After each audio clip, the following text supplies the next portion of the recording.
आज हम आपको सुनाने जा रहे हैं झलझूलनी एकादशी व्रत कथा। झलझूलनी एकादशी को डोल एकादशी या परिवर्तनी एकादशी भी कहते हैं। झलझूलनी एकादशी भाद्रपद शुक्ल पक्ष की एकादशी को मनाई जाती है। इस व्रत से वाजपेय यज्ञ के समान फल मिलता है। पापियों के पाप नाश करने के लिए इससे बढ़कर कोई उपाय नहीं है। जो मनुष्य इस एकादशी के दिन श्री विष्णु की पूजा, वामन रूप की पूजा करता है, उससे तीनों लोग पूज्य होते हैं। और मोक्ष की इच्छा रखने वाले मनुष्य को ये व्रत अवश्य करना चाहिए। झलझूलनी एकादशी व्रत कथा। त्रेता युग में बलि नामक एक दैत्य था।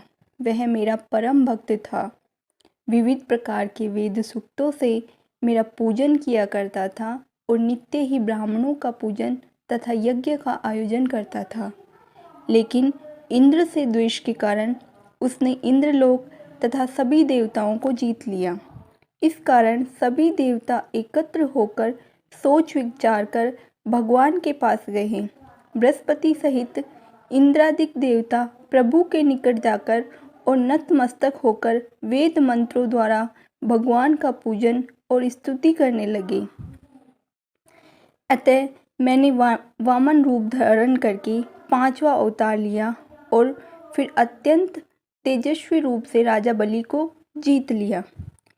इतनी वार्ता सुन के राजा युधिष्ठिर बोले, हे जनार्दन, आपने वामन रूप धारण करके उस महान दैत्य को किस प्रकार जीता? श्री कृष्ण कहने लगे, मैंने वामन रूपधारी ब्रह्मचारी बलि से 3 पग भूमि की याचना करते हुए कहा कि ये मुझको 3 लोक के समान है और हे राजन, यह तुमको अवश्य देनी पड़ेगी। राजा बलि ने इसे तुच्छ याचना समझकर 3 पग भूमि का संकल्प मुझे दे दिया और मैंने त्रिविक्रम रूप को बढ़ाकर यहाँ तक कि भूलोक में पद, भूर्वालोक में जंघा, स्वर्गलोक में कमर, महलोक में पेट, जनलोक में हृदय, यमलोक में कंठ की स्थापना कर सत्यलोक में मुख और उसके ऊपर मस्तक स्थापित किया। सूर्य, चंद्रमा आदि सब ग्रह, गण, योग, नक्षत्र, इंद्रादिक देवता और शेष आदि सब नागगणों ने विविध प्रकार के वेद सूक्तों से प्रार्थना की।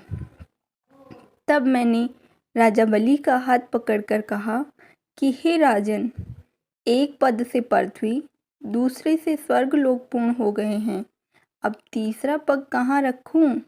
तब बलि ने अपना सिर झुका लिया और मैंने अपना सिर, अपना पैर उसके मस्तक पर रख दिया, जिससे मेरा वह भक्त पाताल को चला गया। फिर उसकी विनती और नम्रता को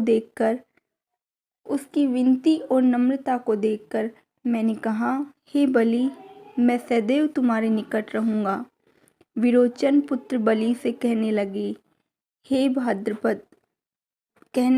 भाद्रपद शुक्ल एकादशी के दिन बलि के आश्रम पर मेरी मूर्ति स्थापित हुई। ऐसा श्री कृष्ण कह रहे हैं। इसी प्रकार दूसरी क्षीर सागर में शेषनाग के पृष्ठ पर हुई। हे राजन, इस एकादशी को भगवान शयन करते हुए करवट लेते हैं, इसलिए तीनों लोकों के स्वामी भगवान विष्णु का उस दिन पूजन करना चाहिए। इस दिन तांबा, चांदी, चावल और दही का दान करना उचित है।